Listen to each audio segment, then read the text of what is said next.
الذي بعثنا أن أنصتوا عباد الله لعلكم ترحمون.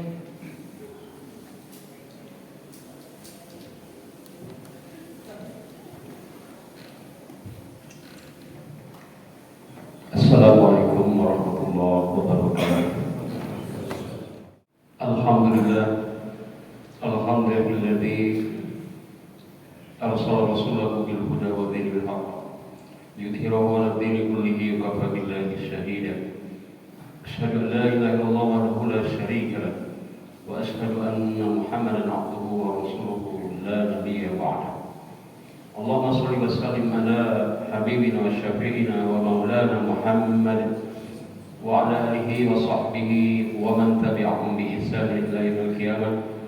Amma ba'du, fa ya 'ibadallah, usini wa iyyakum bi taqwallah wa ta'atihi wa qad fazal muttaqun. Kama qala ta'ala fi kitabihil karim wa huwa asdaqul qa'ilin. A'udzu billahi minasy syaithanir rajim. Bismillahirrahmanirrahim.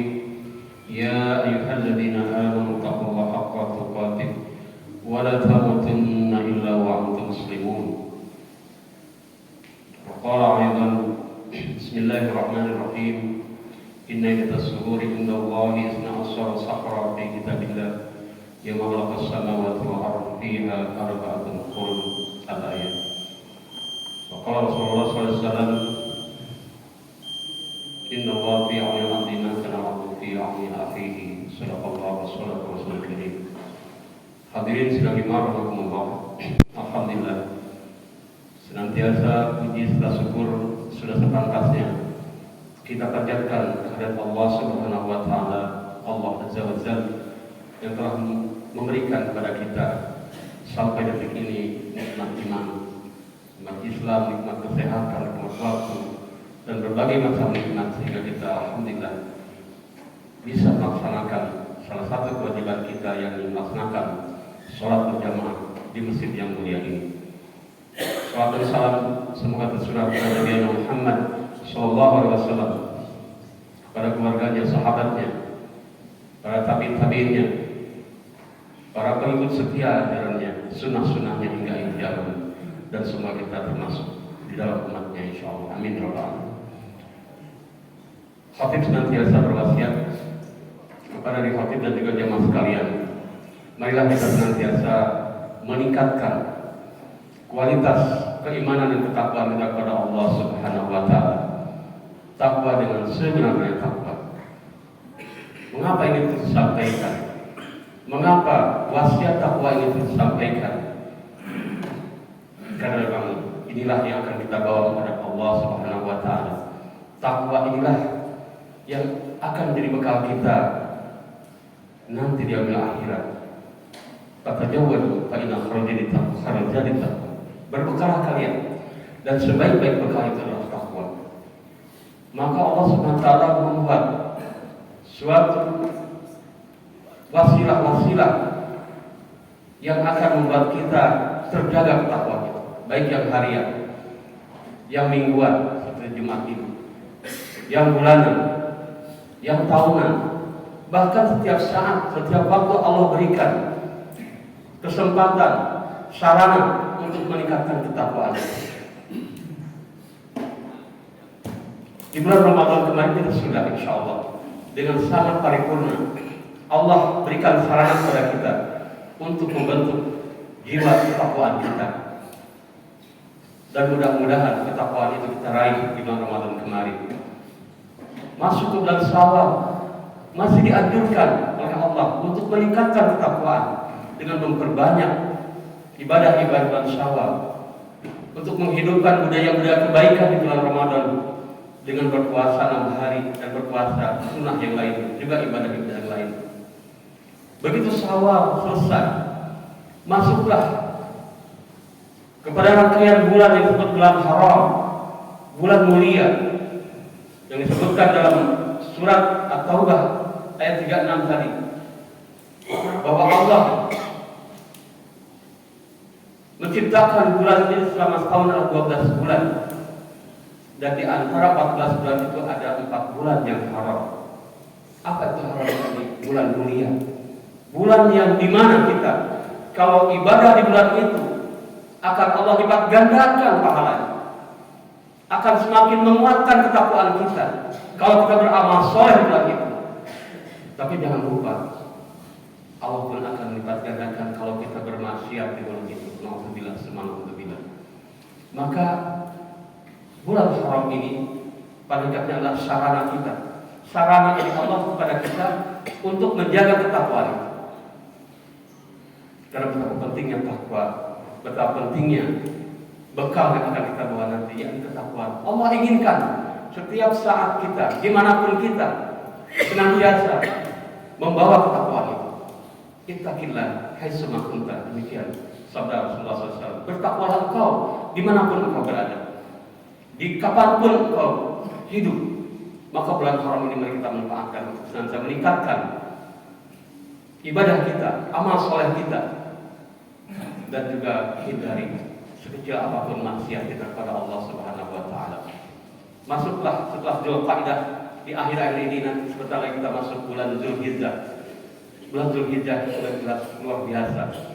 Selain dia bulan haram, dia adalah bulan di mana umat Islam diperintahkan untuk melaksanakan haji bagi mereka yang berkemampuan. Maka bulan Dzulhijjah ini pun jangan kita sia-siakan. Kita sambut, kita betul-betul persiapkan diri menghadapi bulan Dzulhijjah ini. Saudara-saudara kita yang sudah Allah panggil, Allah tentukan sebagai tamu Allah di sana. Alhamdulillah, sebagian sudah berangkat dan sudah berada di Madinah. Semoga mereka menjalankan ibadah haji dengan lancar, selamat, dan memperoleh haji mabrur. Amin. Dan kita yang belum kesampaian beribadah haji, maka bukan berarti kita tidak memanfaatkan bulan Dzulhijjah ini dengan maksimal. Banyak sekali peluang-peluang pahala di sana. Di awal-awal sudah disebutkan bahwa 10 hari adalah bulan yang sangat utama. Kita bisa berpuasa di sana, kita bisa banyak berzikir, beribadah, dan yang berkemampuan untuk disebutkan, marilah kita berkurban sebagai lambang kepedulian kita, lambang pengorbanan kita, lambang kita untuk menyembelih, untuk menghilangkan rasa-rasa kehewanan kita. Dan jangan lupa bahwa ujung-ujungnya kurban pun adalah takwa yang Allah akan lihat. La yanallahu al-huma wa la limahu walakin yanallahu taqwa minkum. Jadi ujung-ujung dari ibadah kurban itu pun adalah insyaallah bagaimana kita meningkatkan kualitas ketakwaan kita kepada Allah. Allah akan melihat dari ketakwaan. Allah tidak melihat jenis kambingnya, jenis hewannya, mahal atau murah, tapi yang akan Allah lihat adalah takwa dan ketakwaan kalian. Maka yang berkemampuan pun jangan sampai lewatkan keutamaan berkurban ini. Kita jalankan. Bagi yang tidak mau berkurban juga jangan kecil hati. Ada sholat Id yang sangat luar biasa. Inilah syiar Allah. Mari kita laksanakan. Kita datang ke tempat-tempat pelaksanaan sholat Id. Jangan sampai kita merasa itu sholat Idul Adha nggak penting. Tidak boleh. Itu adalah utama. Kalau kita datang ke sana adalah kita sedang mensyiarkan agama Allah ini. Betapa kita berbondong-bondong datang bertakbir, berzikir bersama, mengagungkan Allah. Maka Allah akan menggetarkan musuh-musuh Allah. Dan juga bulan Dzulhijjah jangan lupa juga adalah bulan kepedulian. Hakikat kurban adalah setelah kita berkurban, dagingnya dibagi-bagi kepada saudara-saudara kita. Maka kepedulian kita dalam Dzulhijjah nanti, atau sejak sekarang bahkan, kepedulian itu harus kita tingkatkan. Yang pertama itu adalah bagaimana kita kepada saudara-saudara kita di dalam negeri ini, bersama tetangga kita. Jangan sampai kita merasa cuek-cuek, tapi harus tingkatkan kepedulian kita. Dan jangan lupa bahwa sampai detik ini, saudara-saudara kita di Palestina masih perlu kepedulian kita, masih perlu support doa kita, bantuan kita. Jangan kita merasa itu urusan negeri lain. Kita sebagai bangsa yang sudah sepakat dalam undang-undang kita bahwa kita menentang penjajahan di atas muka bumi ini, dan yang terjadi di sana adalah penjajahan, pencaplokan, pengusiran tanah yang sah, tanah yang dimiliki oleh umat Islam, bahkan terhadap masjid sebagai warisan bagi umat Islam sedunia, Masjidil Aqsa, itu adalah yang akan dicaplok, yang akan diambil oleh Zionis Yahudi di sana. Sampai detik ini kita lihat pembunuhan, penghancuran gedung-gedung, masjid-masjid, rumah sakit masih ada di sana. Maka kepedulian itu harus kita ada. Alhamdulillah negara kita tetap konsisten untuk terus mengutuk segala tindak penjajahan dan juga menuntut untuk diambil sikap tegas hukuman kepada negara penjajah tersebut dan juga mendukung akan kemerdekaan negeri Palestina. Alhamdulillah negeri kita konsisten dan kita apresiasi pemerintah kita. Bagi kita bagaimana? Kita pun harus memiliki rasa peduli, harus memiliki rasa ukhuwah yang lintas negeri. Karena apa? Bagi orang beriman adalah ukhuwah itu lintas teritorial. Innamal mu'minuna ikhwatun. Sungguh orang-orang beriman itu bersaudara satu sama lainnya. Kalau ada saudara kita di sana yang merasa sakit, maka kita pun harus merasakan sakitnya mereka. Maka minimal kita telah mendoakan. Tetap ada doa-doa buat mereka. Kalaulah bisa dengan harta kita, kalau tidak bisa dengan suara kita, dengan aksi kita, dengan komen-komen kita. Artinya apapun bentuk kebenaran itu insya Allah akan mendatangkan merupakan bukti kebenaran kita, merupakan bukti pertolongan kita kepada mereka. Dan kalau sudah itu, maka Allah akan sebutkan dalam sebuah hadisnya, Rasulullah menyebutkan wallahu fi aunil abdi, maka al-abdu fi auni akhihi. Allah akan berikan pertolongan kepada hamba selama hamba itu menolong saudaranya. Maka insya Allah kepedulian kita bentuknya apapun, sekecil apapun, akan menjadi bukti itu adalah kepedulian kita, pertolongan kita pada saudara kita, dan insya Allah akan membuka pertolongan Allah kepada kita dari kesulitan kita, dari keterpurukan kita, baik secara pribadi, keluarga, masyarakat, bahkan negeri kita. Amin ya rabbal alamin. Barakallahu li wa lakum fil Qur'anil azim wa nafa'ni wa iyyakum bima fihi minal ayati wa dzikril hakim. Wa taqabbal minni wa minkum tilawatahu fastaghfiru innahu huwal ghafurur rahim.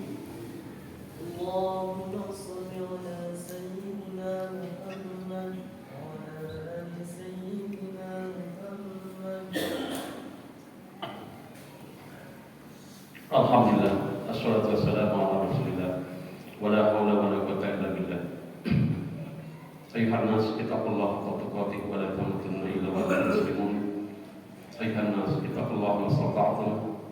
Ayuhan nas, ittaqillaha haitsu ma kuntum. Hadirin sekalian rahimakumullah, maka berbagai ibadah, berbagai amalan-amalan yang kita lakukan, berbagai sikap penghindaran kita dari kemaksiatan sesuatu kepada Allah, maka itulah sifat takwa kita. Maka sekecil apapun amal soleh itu, upaya kita menghindari kemaksiatan, kepedulian kita kepada sesama, insya Allah akan berbuah takwa, dan inilah yang akan kita bawa menghadap Allah Subhanahu wa taala. A'udzubillahi minasyaitonir rajim. Bismillahirrahmanirrahim. Innallaha wa malaikatahu yusholluna 'alan nabi ya ayyuhalladzina amanu shallu 'alaihi wa sallimu taslima. Allahumma shalli 'ala sayyidina Muhammad wa 'ala ali sayyidina Muhammad kama shallaita 'ala sayyidina Ibrahim wa 'ala ali sayyidina Ibrahim wa barik 'ala sayyidina Muhammad wa 'ala ali sayyidina Muhammad kama barakta 'ala sayyidina Ibrahim wa 'ala ali sayyidina Ibrahim fil 'alamin innaka Hamidum Majid. Amin ya rabbal alamin. Allahumma ighfir lil mu'minina wal muslimin wal muslimat al-ahya'i minhum wal amwat innaka sami'un qaribun mujibud da'wat wa ya qadil hajat. Rabbana ighfir lana wa li walidayna warhamhum kama rabbana shighara. Rabbana hab lana min azwajina wa dhurriyyatina qurrata a'yun waj'alna lil muttaqina imama. Allahumma aslih lana dinana allati hiya ismatu amrina wa aslih lana dunyana allati fiha ma'asuna wa aslih lana akhiratana allati ilaiha ma'aduna. Allahumma ja'al hayata ziyarati kulli khair wa ja'al mauta rahan min kulli syarr. Allahumma ansur ikhwana fi Filistin. Allahumma ansur ikhwana fi Filistin. Allahumma ansur ikhwana fi Filistin. Allahumma ansur Masjidil Aqsa. Allahumma ansur ikhwana fi kulli zaman wa kulli makan. Allahumma ansur ibadatana.